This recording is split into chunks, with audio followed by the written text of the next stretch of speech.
What if Tesla isn't a car company at all, but the first true robot revolution leader, poised to redefine life at home and work while Wall Street still bets on vehicles?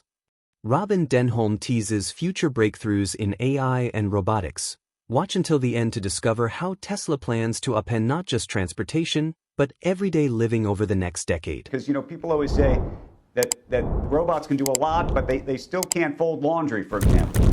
Oh, well, Optimus can fold laundry. I've actually been in the lab. It was a pretty gentle grasp with the gummies that he could have squished, and once or twice he dropped him like he did just now. And he went back and picked him up carefully. No, that's pretty gentle. Exactly right. So I've been in the lab with Optimus. He can fold laundry. He can wipe the table down really well. He can hand things to you. You can actually shake hands with him. The tactile nature of his hand is actually really very good. And so I wasn't supposed to touch it, but I did. Yeah, you can. I mean, again, from a cautious perspective, we continue to make sure that people are cautious around him. But he also can dance. You've seen some videos. He's very mobile and very dexterous. He's walking around the offices in Palo Alto all the time. So I'm actually quite excited. But I think to answer your question, we're redefining what transportation is, but we're also redefining robotics and what AI brings to robotics and how versatile the robots will be in the future as well, Andrew. In terms of, by the way, Elon's spending most of his time, it sounds like these days, on the robots themselves. I mean, that's where his focus is. He's spending time on many different areas. On the earnings call, he even talked about the AI chips that he's been working on and the team are working on. Obviously, the software, we do have a few other vehicles coming out, so he spends time on that. He's spending time on everything across the board. And then finally, because I got to ask you to weigh in on it, we've asked everybody, everyone talks about an AI bubble, whether there's a sort of, indiscriminate spending, almost too much spending in this space, and that it's going to catch up to us at some point. Where do you land on that topic?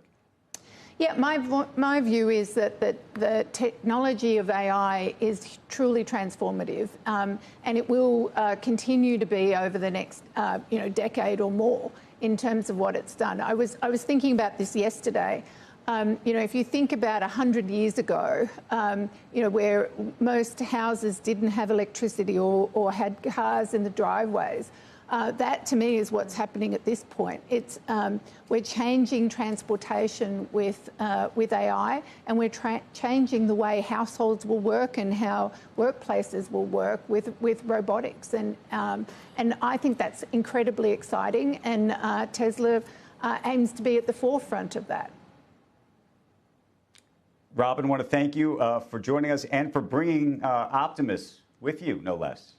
Thank you. And I'd like to leave our shareholders with, please get out there and vote. This vote is really important across the board in terms of not just the performance package, but also the directors and the other proposals that we have out there. Thank you. How many Tesla shareholders traditionally will vote in an annual meeting, and how many do you anticipate this Well, last year we had a record turnout, and we hope to have the same again this year. It is a very important vote. What was the percentage that turned out last year?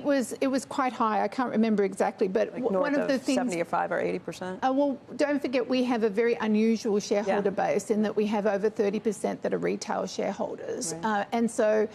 For me, it's actually just making sure that shareholders use their voice and vote, and it's really important to us that they do.